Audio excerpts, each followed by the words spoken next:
Okay, Catherine and Vanessa. I mean, the chemistry you two have is just immediate, instantly. Or excuse me, it's obvious instantly. And I wanted to talk to Vanessa about this in another interview. I had sort of seen her from afar at a party a long time ago, and I was incredibly intrigued by her even then, and obviously had already seen her work and just thought she was extraordinary. So I think it certainly helped, because I was just kind of I was like naturally captivated by her. Not like it's hard to understand why someone would be. But it bodes well when you have that as a kind of, even just like an instinctive initial response to someone, that they'll probably get along and probably have a good time together. And then when we got on set, I had been so desperate for it to be her. So I was so relieved then when she did accept the role. It just, it took all the worry out of it, a lot of the anxiety. And so by the time I met Vanessa, I was just so excited to work with her, and kind of felt ready to go rather than trepidatious, Okay. And Vanessa? I love her. I love you more. And to me, it was just like this beautiful little poem of love where these two people, see each other. And I think vulnerability is intimacy, and they have both those things. And it's a love, but it's also like a soulful love, really, in a way, more than lust. I think it's a love of being seen, and it broke my heart that these two people that may well have lived, in many different forms and different places and different spaces throughout history and time, who weren't allowed to choose love, and that really moved me so much, and I felt so grateful to be a small part of it. Small part. Surrounded by all these honest people. Give me a break. There's so many parts of it. Even my lovely costume, like, I don't know how long. The crew literally wheelbarrowed me up a massive hill to get me to set one day. It was so embarrassing. And down in the pitch black dark after. I was so embarrassed. After carrying up.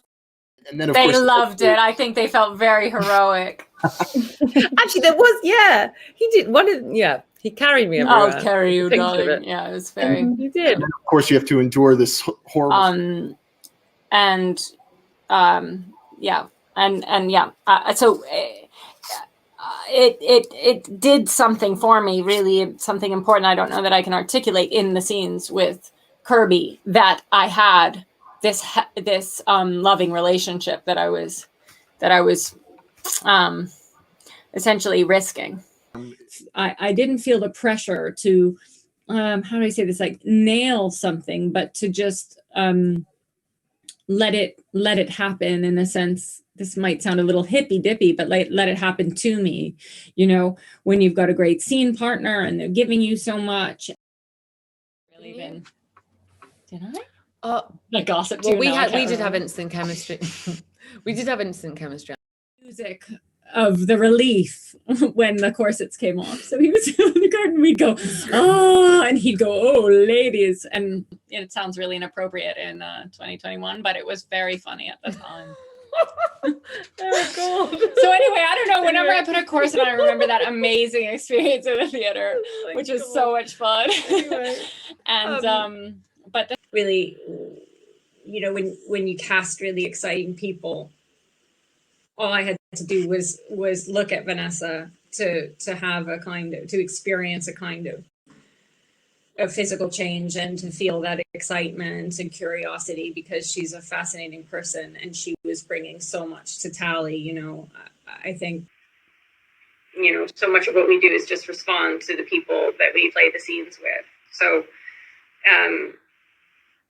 whether that's like the life force that Tally shows up with, or the limitations that Dyer has, like those are things for me to play with when actors show up bringing them. So, and Vanessa, when we see Tally and her husband Finney, who's so controlling, it's kind of like the response to how powerful the women's desire. That's on the to-do list, but I actually write a lot of letters. Oh wow! I'm an old-fashioned girl. I like a handwritten thank you note. I like a surprise.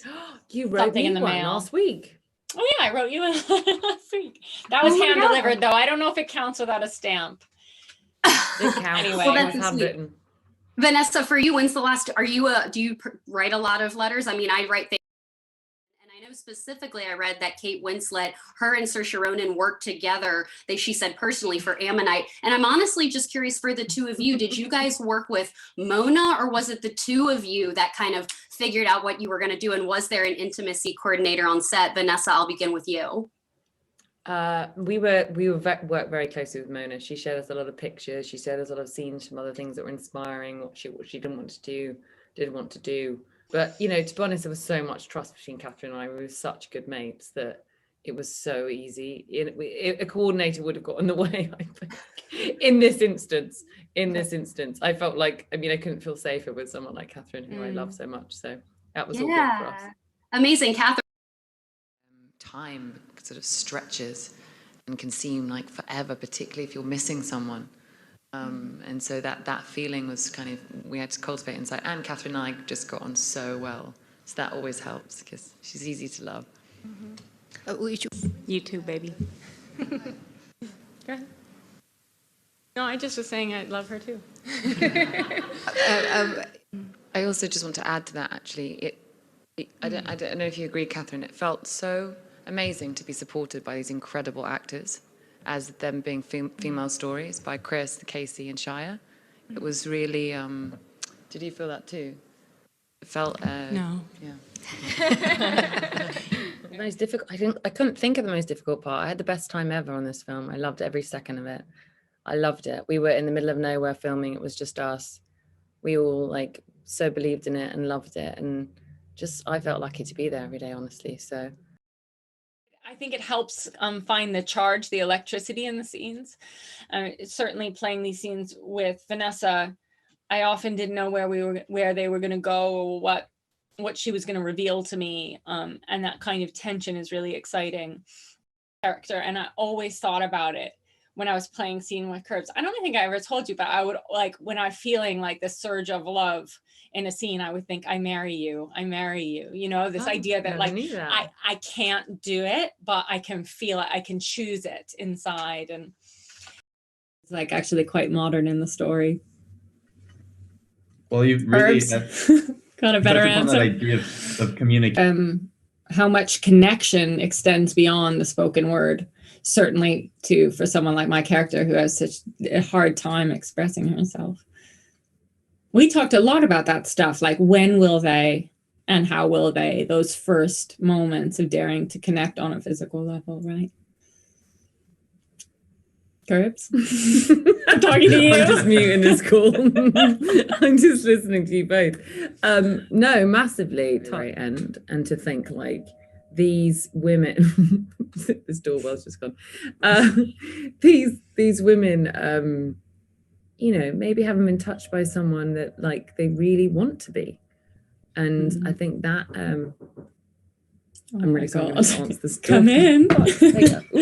I think you should make whoever it is come and be part of it. I know, right? Join the party. It's hugely important. And I think it's something, actually, I'm glad you asked, because I don't think we talk about how much performance extends beyond the spoken word, you know, that it is, you know, sometimes it's hard to talk about it, frankly, in interviews, because so much of what we do, you know, it's like you fill up your toolbox with your imagination, your own personal experience, all your thoughts on the script, the research you might do, and only so it's available to you. And then in the moment, what you hope for is to be totally free to just live the scene. And the feeling of living the scene when it really is working is is total. It's not an experience of the mind. It's not purely verbal. It's a total full body thing.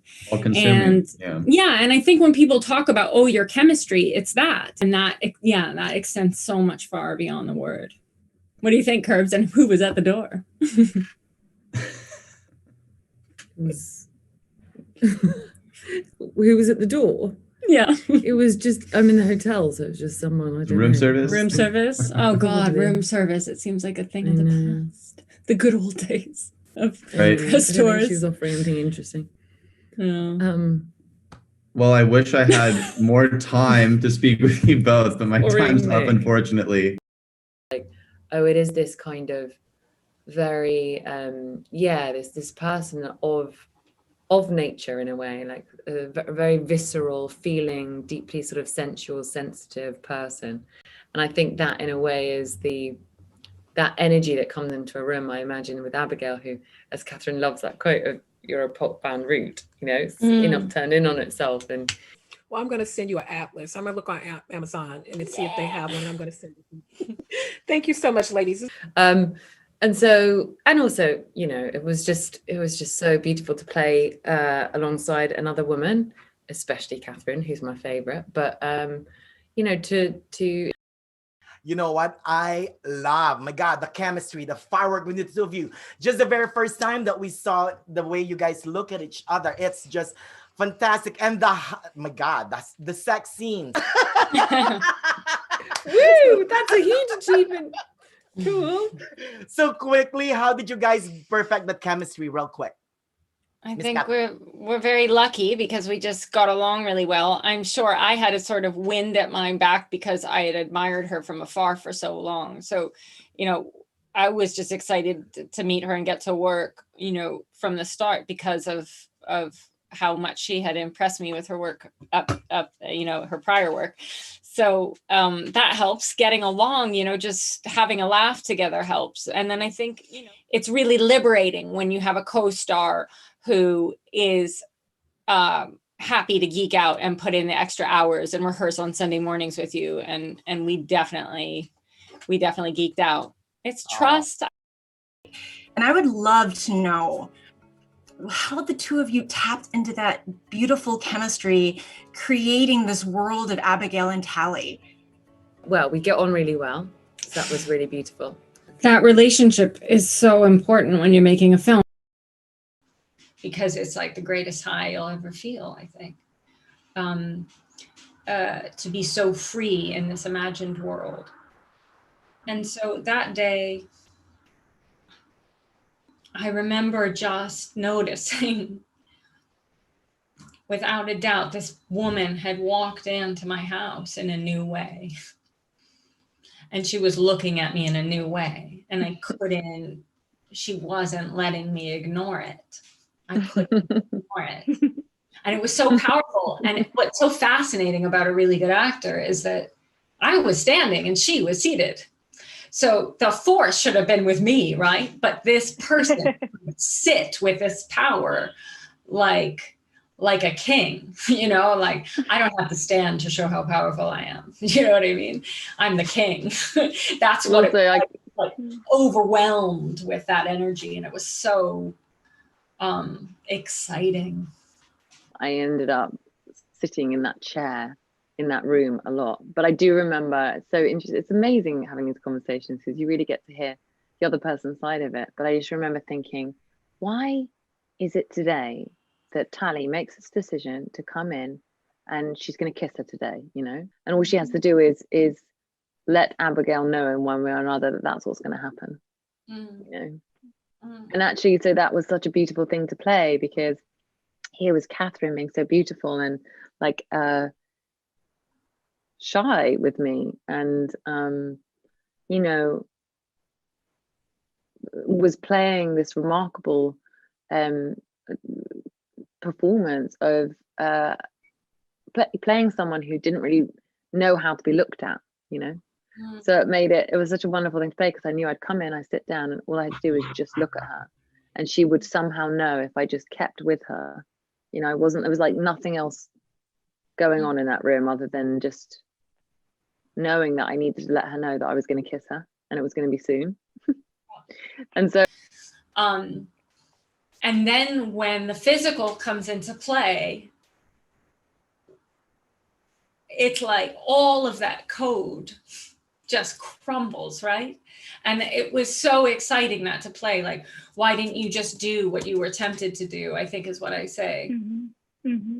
Suddenly we're just saying, why didn't you kiss me just then? You know, Mm-hmm. these two people who've been doing this dance the whole film of getting to know each other and trying to figure out what they feel and what the other feels for them, and trying to understand for ourselves what we're feeling inside. And then suddenly are just like kind of like two teenagers, you know, falling in love.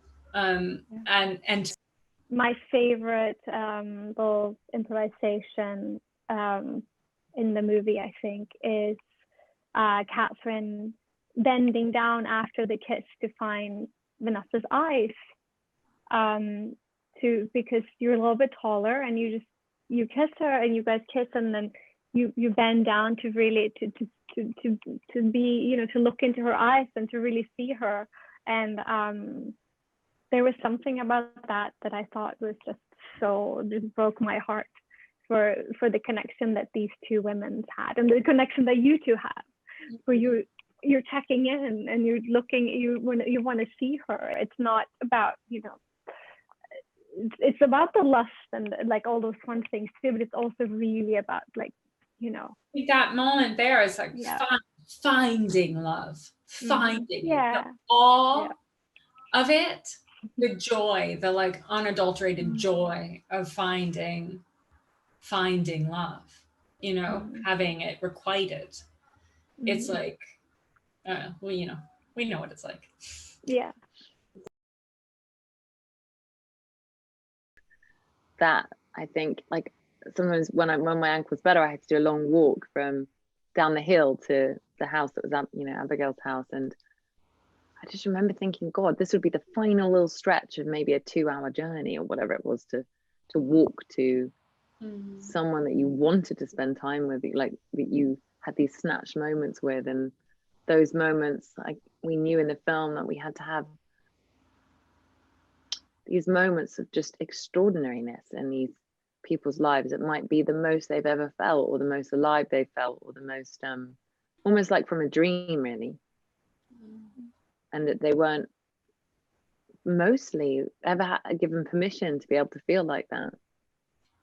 And so I guess this scene,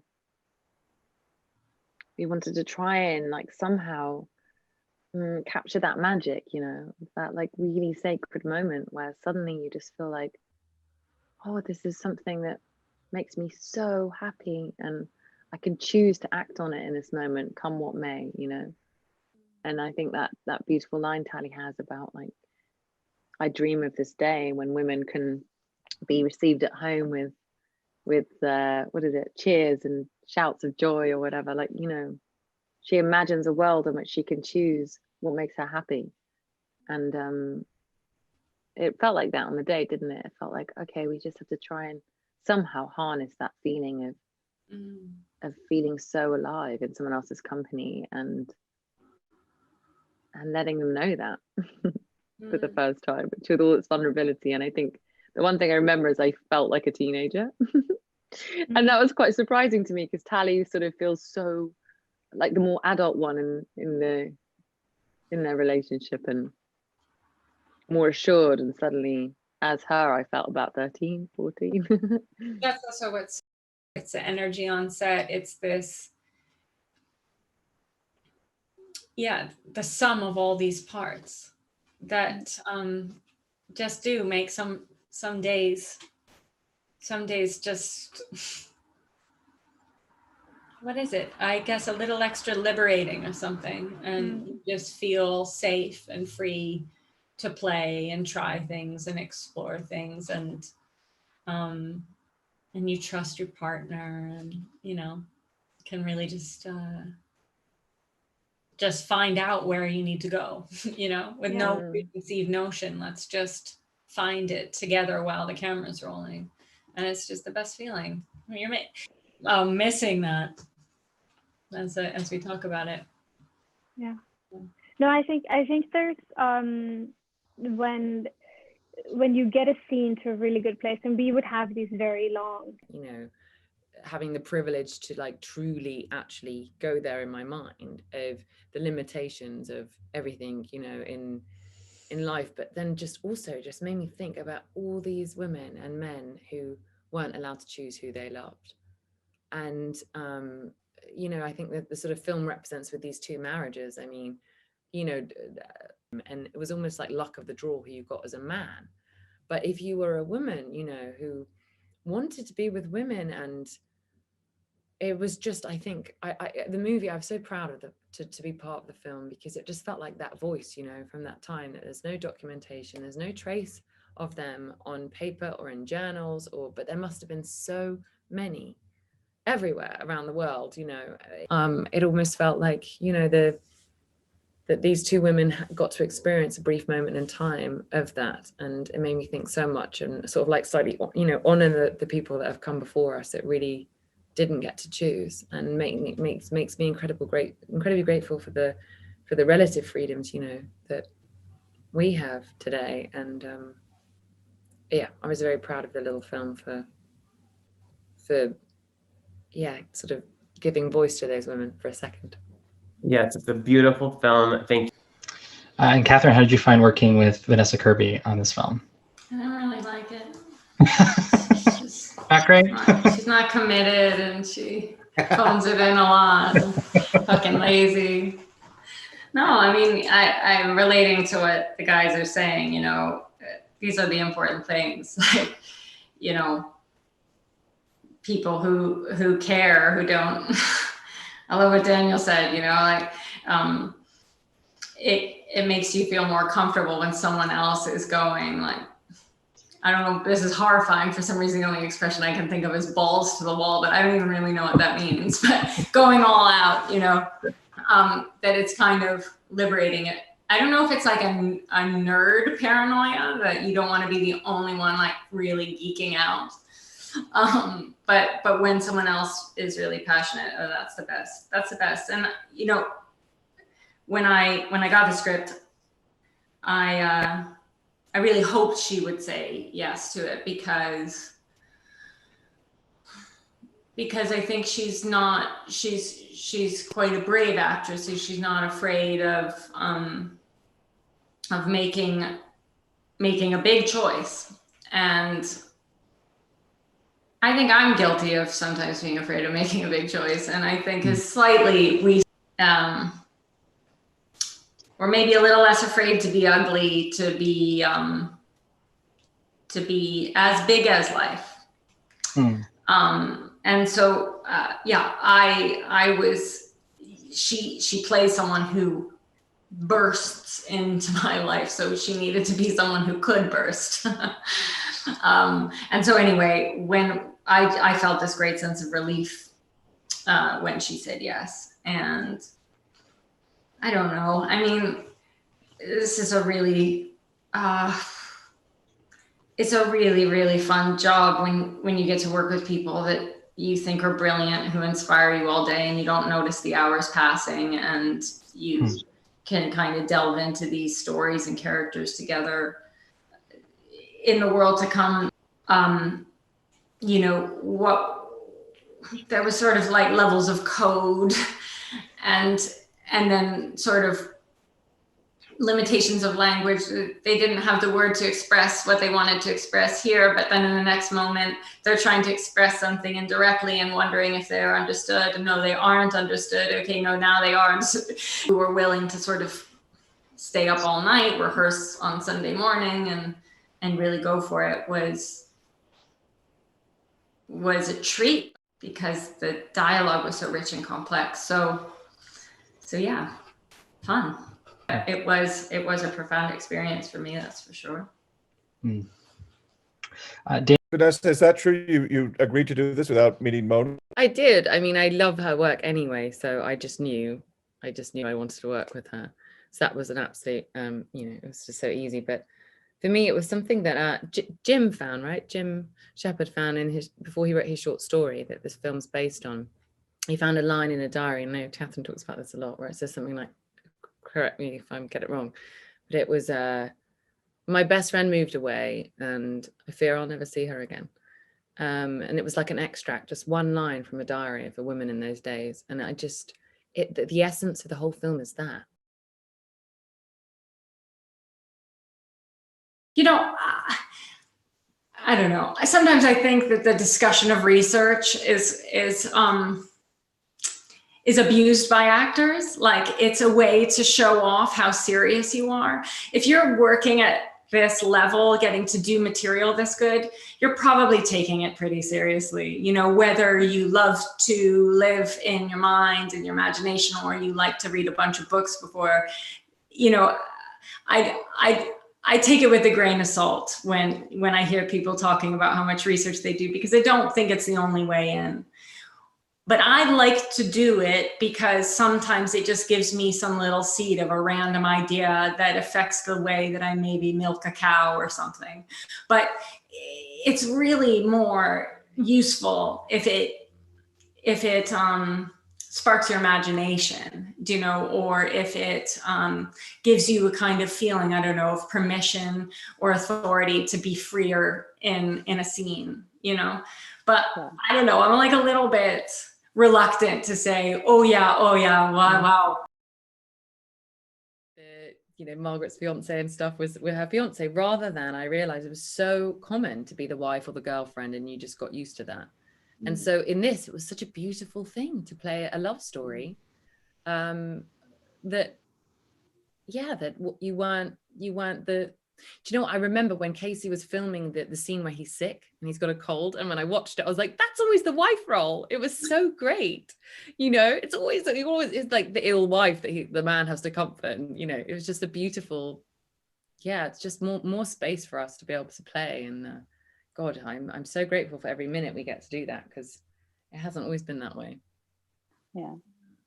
Well, it's interesting the reversals in this story, where in many ways the men are quite vulnerable and the women get to take up space and have these meaty journeys that go in unexpected directions, and, you know, and that there's the patience is on the women and the development of their stories. You know, I was struck by that in telling the story, that and even the way it's written, that there's just room for the story to actually play out, for the love to grow, for it to develop, for it to surprise the two characters.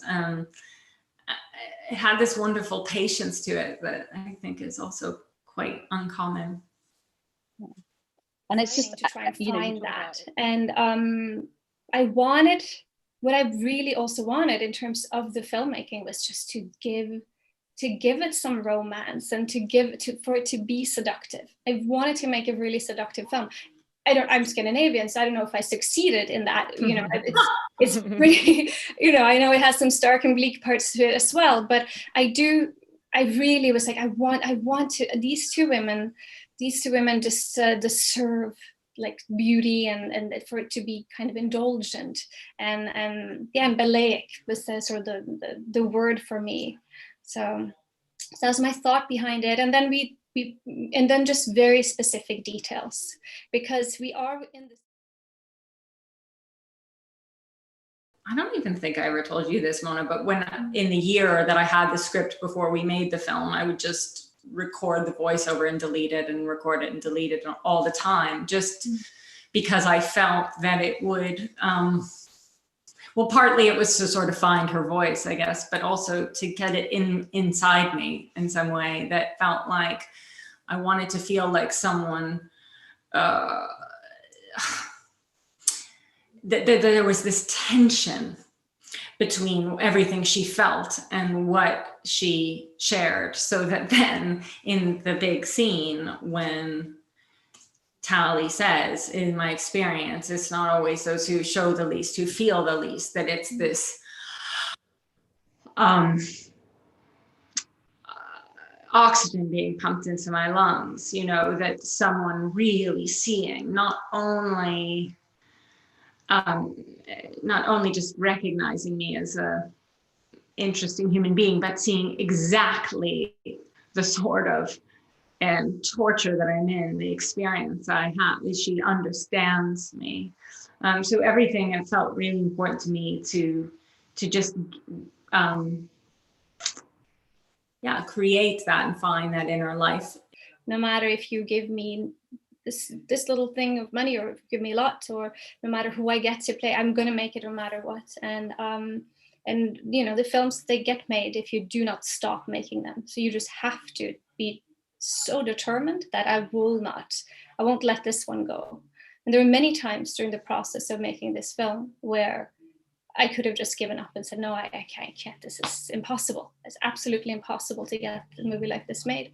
But if you just keep at it, then that's how much it takes to tell these stories now. It's not like, okay, so wonderful that we share a couple of common themes that women want to talk about, but it's only a couple. But it's great. I love that we can talk about Piece of a Woman, Loss of a Child, or that we can talk about Ammonite, or that we talk about other films that but it's not a trend. It's just that a few people now get to make these movies who want to tell these kind of stories. So, you know, it's just such like baby steps. And I think but I think that's it. I don't think, I think it's a lack of interest in these kind of topics. And it's a question of who's in charge, right? Who's deciding what films get made?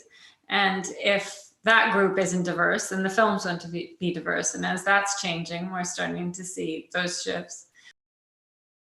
You know, that that there's interest.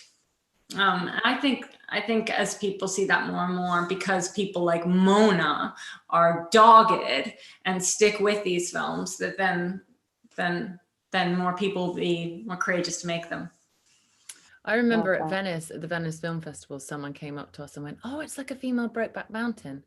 And I thought, when was that movie? That was like 2006 or something.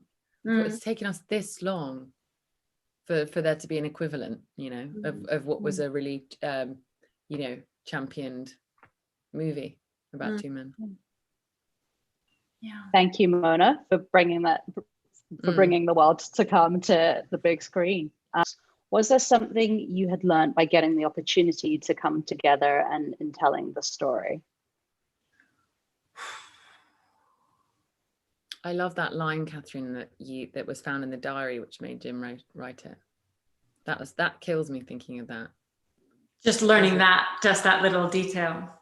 Just that feeling about the best friend. Yeah. Jim Shepard, who's one of the screenwriters, and the story is based on one of his short stories. The initial idea for the story was from a diary from a farm, but most of the entries all of the entries, in fact, were about details about the farm: broken fence, 6 eggs this week, and then just one line. Do you remember it? Mm-hmm. Yeah, it was. My best friend has moved away. I do not believe I shall ever see her again. And that's what exploded this whole story in his mind, you know, opened it all up. And yeah, we've talked about this. That's it. Or if your family's... Imagine, your best friend, and you just go, I might never, ever see her ever again because of I'm tied to this household. And because I have no way of getting myself there because I'm a woman, I can't even, what would I do? So and of course, we can all really relate to this right now. Next question was, what research did you do? And usually I'm like really studious and like read everything I can about the time. And I remember when Catherine came in to the hotel in Romania, she had like a stack of like 20 books. And I was like, oh God. And I realized that I hadn't done that. And I wondered why this time. And I realized it's because Tally isn't an intellect really. And she also doesn't like, she's not like a laborer on her farm. And I just knew she was a really feeling person. You know, she was like such a visceral, like, I don't know what the word is. Yeah, just visceral person. So because she was so deeply feeling, I use music so much. My main album for Tally was just Max Richter stuff. He had a new one out. God, what's it called? Oh God, it's got a green cover. When you leave the character behind, you often don't return to the music for a really long time. Can't remember what it's called. Oh, Daylight. Maybe it was Daylight. Oh, and there's a song called Particles, which I thought by him as well, which was really great. I just went into a lot of classical music, mainly Max Richter. Yeah. do it in every area. You don't have to get a job in order to feel like an actor. You can create anywhere. And I just did loads of that. I even went to like rubbish auditions for like a bank to, for their training video for some people that had just joined the bank, because I just knew I needed to practice auditions. So I just didn't get the part. I was rubbish in it, but it was a good place to practice. So all of that. I'm sure Katherine has better advice. Well, that's it. That's those bank videos. Oh, but those bank videos, no, it was one of my worst auditions, safe to say. But the point is that find areas, that's it. Find areas that you can fail in. Find areas that you give yourself permission to be bad in. So this one, like, there was just no shortage of things to work on and explore. And like Mona and I have said a lot, like we could have just made this movie for like a year and a half and never burnt out, because there was just so much to ponder and play with and try. It's really just one of the most extraordinary scripts I've ever seen. And I just still am kind of bewildered and amazed that I got to be a part of it. Of course, the tension between the two leads is the most crucial aspect of the casting. And you mentioned, Mona, that you were waiting for Katherine to be available to make it. And I'm just wondering if you can talk a little about choice of Katherine and Vanessa as the central couple, and what you felt they were going to bring to the roles that made them the right choices. What I thought, sorry, I lost you for a second. What I thought would be why I cast the choice of Katherine and Vanessa. What were you thinking, basically? Yeah. What were you thinking?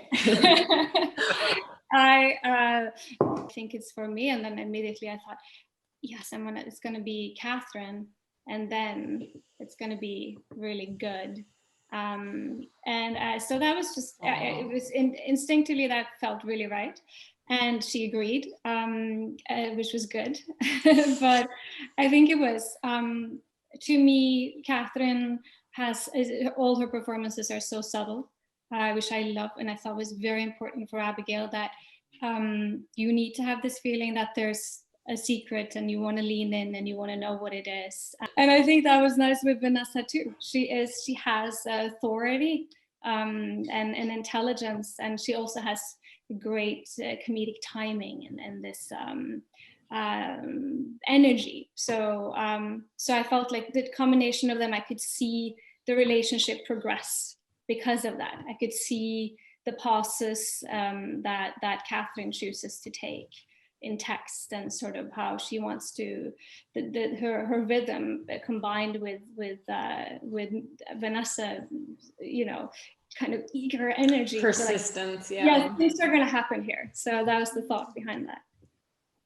And Katherine, could you talk a little bit about working with Vanessa so closely and creating the intimacy and the chemistry, and how she is as a scene partner, for lack of a better word?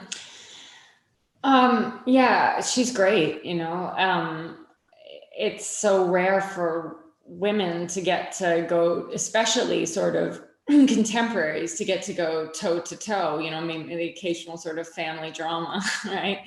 And so it's really exciting to, we just so rarely imagine we're going to get to play these kinds of scenes with our colleagues who we admire. We watch them in films and we don't get to work with them, So I was so thrilled it was her, because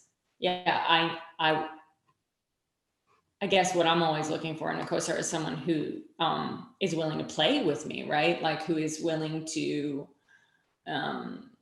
who is, I don't know, not trying to, I suppose I think that there's a big difference between, this is so cheesy. I don't know why I can only think of saying this in the cheesiest way, like trying to get something real or trying to get something true and trying to get something right. And when you're working with people who try to get something right, you find they're often kind of in their own performance bubble by themselves. And what's really exciting when you complete what helps an actor lose themselves in the scene is a partner who is there with you, really present and able to respond to what you throw at them in any given take. And when that starts going, when you really trust your partner and I can surprise her. She's not going to miss it. She's going to catch it. She's going to throw something back at me, and that energy gets created from that exchange. Then it's just like, that's just a dream. So, you know, I think in a way, chemistry is kind of a myth. Like, it's not about, oh, you know what, we just had this special je ne sais quoi, this little spark of thing. It comes out of a connection and performance where the script has tension built into it. So we don't have to do the job of generating that. We just have to follow it, listen to it, and listen to each other. And then you feel, oh, there's this spark here. And it's like, it's the force of that collaboration, really, that you're feeling, I think.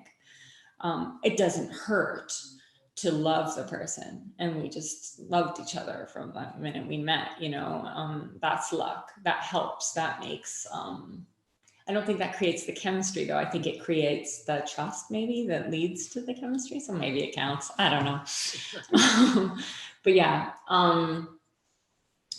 yeah, just a dream partner. And to think that we come from these people, right? That these stories might have existed, or they might have happened, and we are the great grandchildren of these women who, on more levels than who they were free to love, were not free. And we imagine these women with no desires except for to churn butter. And, you know, they were as complete and rich and complex and filled with desire as we are. Whereas in cinema, it's like we can have like endless Westerns and like buddy comedies and like nobody's complaining about that. But now we're saying, oh no, like two women in period. Why are there like, movies. yeah. It's like, and that is not accurately documented anywhere. It's funny, right? It actually, in a way, hearing there are too many is an indication, an indication of how few there are, actually, because it so stands out to people that they feel, oh, 3 is a lot. We got one French, we got one British, we got one Scandinavian American, and that's it. Eerily related. And I was very grateful to play Tally in The World to Come, who was, I loved playing her because she's the kind of person that just thinks so big, you know. She thinks she's so expansive. She thinks completely outside of the room that she's in and beyond. Transylvania, actually, in Romania, in a valley in the middle of nowhere. And there were only 4 actors in it. So it was a real family feeling, and it felt so remote anyway, because we were in the middle of nowhere. And the houses, Mona had insisted on really building the houses, which is such a brilliant thing to do, because it wasn't a studio. It felt so lived in a way. And so much of the movie is about distance, actually, and the kind of aching, cavernous space, you know, between people. And how difficult intimacy is, but particularly for women who don't. I was so struck actually by my own ignorance about that time, even that in the 1860s, really not that long ago, women didn't have a choice over anything that they did day to day, let alone who they loved. And I had that feeling the whole shoot. I felt like, oh my goodness, this is a really untold story of those women in those days, and I felt really proud to kind of be carrying it somehow. Hold the reins was 15 stuntmen prepped the carriage for him, and we had to do 25 takes of it. One thing I'll never have to do again in my life is that. So the sort of, and then sort of lack of ability to do something, and also the energetic change. I thought that was so extraordinary how you captured that, because I think there's a profound energetic change where you're not so human. I can't really describe it. And you got that. You captured that. That was literally because of the women that I saw, you know. So what happened is I wrote to loads of obstetricians, some in America, a lot in London, and one amazing woman, Claire Mellon, her name is, which funnily enough, she delivered Katherine Waterston's baby, and I just worked with Katherine and just doing it. It was so bizarre. It was like such a moment of weird synchronicity. And so she let me come to the... And for you, Vanessa, I mean, you were the astonishment and joy for Abigail. Oh, yeah. Tell me, what was it about your character Literally, I think they should just, what did she say? Like, the best thing is when I looked at you and you realized that you were loved. Like that's such a soulful, deep thing that would have been beyond what Tally had known before, probably. And that's the and so that was astonishment and really joy right beautiful. there. That. And that's that, yeah. Being like looked at and knowing that you're loved. That's the astonishment and joy. Yeah. Where first you feel things you've never felt before. And second, you realize someone else feels those things for you. Night, night, you know, I mean, that's the astonishment and joy. It's the most extraordinary feeling. And yeah, it's fun to explore. I loved you from, you know, playing Princess Margaret. Thank you, Nancy. That's so nice. Me too. Different color hair and everything. Yes. Thank you so much. I think we all really connected on that and shared that initial love with the script. I don't know that she is, what she goes through in the film is at all unique. It's quite universal. But what struck me and what I found so exciting to play was this really rich, well-developed love story, ultimately, right? That it in many ways is a celebration of what another's love can do for you, how it can create this sort of fertile ground for for growth. So all of that was intriguing, and you know, a lot of other things on a nerdy actor level, like this, the chance to do the voiceover was really exciting to me. I've never played the junket game. What is the junket game? Where you try to like put a certain word into the answer. No. I think we're just grateful that, you know, we even have a movie coming out during this time, to be honest. Anybody wants to talk to anyone us? cares. I think we're far too grateful to play the junket We just game. want the company, frankly. Yeah. Something to do. Let me start by saying I thought you both did such a great job with this. And like a blossoming. You got this. You got this. Sound it out.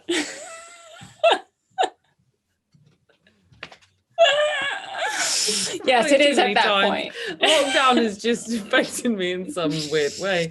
Anyway, a blossoming of their individual selves, you know. Well, firstly, we're just lucky because we actually like each other. I recommended Vanessa to Mona because it was really important that we found an actress to play that part who was willing to take up space on the screen, and it's something that is hard to find these days. And I really didn't think, frankly, I really didn't think anybody else could do the part. I just thought it had to be Vanessa, and I didn't know what we were going to do if she said no. Really helped us find the kind of that sort of relational dance, but also, you know, she's just easy to love. Yeah, we do. I don't want you to get sick of me, though. So I was like, not at all. I'm Don't thrilled worry, to see I'm you. here to mix up the party. That's right. Hi, Vanessa. This is water, but it looks like it's Tracy bartended my high school graduation party. I believe I did. I'm quite sure. A little world. So I wanted to start, Catherine, I'm going to go to Vanessa first, since we talked for such a long time. And I'll ask you a question I asked Catherine, which is the analysis of the scenes, all that crap. You know, you load yourself up with it, and you show up on set trusting your scene partner, not knowing where you're going to go, and that's where the electricity happens. And really found that with Vanessa, and I just hope we get to work together again because it was so much fun. Great. Thank you for that. I appreciate it. I am in all caps being told to wrap up. Oh no, I went on too long. Curbs didn't get to answer the question. No, you said it perfectly. You said it perfectly. Well, this has been a pleasure. And then I just read it, and instantly I just knew I wanted to do it. Like the minute that I finished the last page, you know, I was so moved and affected by it, and I so felt for them, and it felt like this kind of like a bit of like this cry from the past, you know, a sort of moment of you know, like an allegory or like a the voice of those women in those days that are without trace now. You know, there's no documentation of them. There's no record of who lived where and when and how, and or who loved who, really. And obviously we have so much now. Right. And I really, it was also a time that I didn't know about, and it was an incredible reminder of how many freedoms we have today. And you know, us three really so privileged to have even a choice in what we do for a living, and what we, you know, we might be able to choose something that we love doing rather than, and who we love as well. Yeah. Exactly. Thank you so much. I wanted to ask, I believe, Katherine, I think that you said who had to live according to the rules and restrictions and limitations of what society dictated they should live by and be. And this was, you know, an imagined moment, a glimpse of two women asking for more and risking more. So for the actresses, it was refreshing to play scenes with a woman. It's right. So rare. You know, we watch each other from afar, you know. Well, I suppose, Curbs, you got to, on The Crown, play with a lot of powerhouse women. But it doesn't happen. It's weird when you do it. It's only when you do it, you suddenly like, oh my God, this feels different. Why do I feel different? Why do I feel like, and then you suddenly dawns on you, especially when you are, do you know what? I first noticed it on The Crown. It was the very first time on screen that I was like, I'm feeling like I've got a bit of space. I'm feeling like I have like room here, and I feel like I feel more empowered and like I'm a protagonist. And I was like, oh, because I am, you know, and that, you know, she's like, she's born in totally the wrong era, you know, really one of those people like burned so brightly. And so I really imagined just moving around a ton, you know, and being really you know, what's the word, like expressive. I naturally am quite expressive, so I was really looking forward to that. And of course I was basically confined to that bloody chair in front of the fire in Abigail's house the whole time. But then, you know, I'm grateful at the end, even though there weren't even any crutches for like miles around. We had to get some from like the 70s. Vanessa, you went from this to Pieces of a Woman. So how much of a gift was it to go from what? Sorry, Katherine? No, I just said it was a cheery year for Kirby. Yeah. I know. And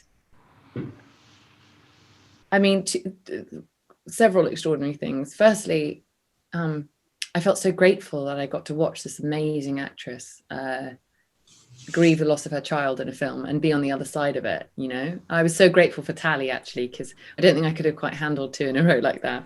I'd be a hopeless Abigail anyway, but so it was amazing. And then this we only found this out, I don't know, when did we find this out, Katherine? This is, I hope you don't mind me saying this. So I spent a long time, because I'd never given birth, so I spent a long time trying to understand what labor was like. So I was so scared about getting it wrong. And eventually I wrote to obstetricians to see if there was anyone that would let me come and shadow them in the labor ward. And there was one, and she let me be with her. And I had this unbelievable miracle of a woman allowing me to actually watch her give birth. Sorry, this is for the other film, but I don't know when it was, but Katherine later, it was only after I finished filming. Yeah, there was a piece about you in Pieces of a Woman. She mentioned the name of the doctor that she went and spent time with, and it was my doctor who delivered Catherine's baby, who was with us very, very, like, he was a baby when he was on the set with us. Isn't that so strange? So it was just it was a beautiful thing. I see that 6 months of my life is so part of the same whole, really. It was an unbelievable honor. Took me a little bit of time to recover, but we were in lockdown, so I was sort of trapped in my bedroom, letting the feelings like come out a little bit. Why? Yeah. There were all these wonderful moments, like when we had to cook chickens, and I was like, oh my God, if I don't look like I haven't been doing this for the last 20 years, it's going to be the end of me. And and Vanessa was like, how do I look the most like I've never done this before? I was like, I've got a get out of jail card. I cannot be bothered with this stuff. But Come tally. Abigail drove us. Yeah, we were driven to it. It was the fact that there was a chauffeur, and that's the thing. That's the key. As long as there is a driver, as long as I don't have to walk. I was thinking about this, and at that point, it was Mona and Ron Hansen and Jim Shepard and Casey Affleck, because nobody else had been cast yet or anything. So I was already really excited, and then, when I read the script, it was just so obvious, and all of us have talked about this ad nauseum at this point. It's just one of the best scripts that any of us had ever read. I was so struck by all that. And then when Vanessa Kirby signed on and Chris Abbott signed on, I just felt like I was going to have, both like a heart attack, so excited, and also just knew I was going to have the best time, because such an amazing group of people. And I was right about that. It was an incredible experience. So, I mean, same thing. We haven't spoken about that, have we? When you see the email, and they were already cast, all of them, and it was just me, and instantly I was like 100% yes. It's so rare that you get a group of actors who are like just true brilliant actors. Just truly like great, and so straight away I said yes. Obviously, then I read the script and said yes. Since I found quite moving that, like, on that note, just sort of this inkling that there was something more out there, but no evidence of it. Never having witnessed it or experienced it. And like a map, like an atlas was like, wow, And here we are living, like, you can, like, well, not at the moment, obviously, but like, you can travel, and all the things that we've allowed our imaginations to believe in. I think the movie sort of captures that in a time where you just wouldn't know anything beyond the limits of what you've been told is possible for you, which is very, very limited anyways. Oh my God. Oh, think about all the stories that sort of lived inside those women's heads, and that they felt, and that they longed for, and they wished they could have, and never imagined if there might be a world to come. Oh my God. Anyway, I didn't mean to do that, but like a world to come that we send her look at that. Our love. It was just so beautiful to play alongside another woman, especially Katherine, who's my favorite. I love her. I love you more.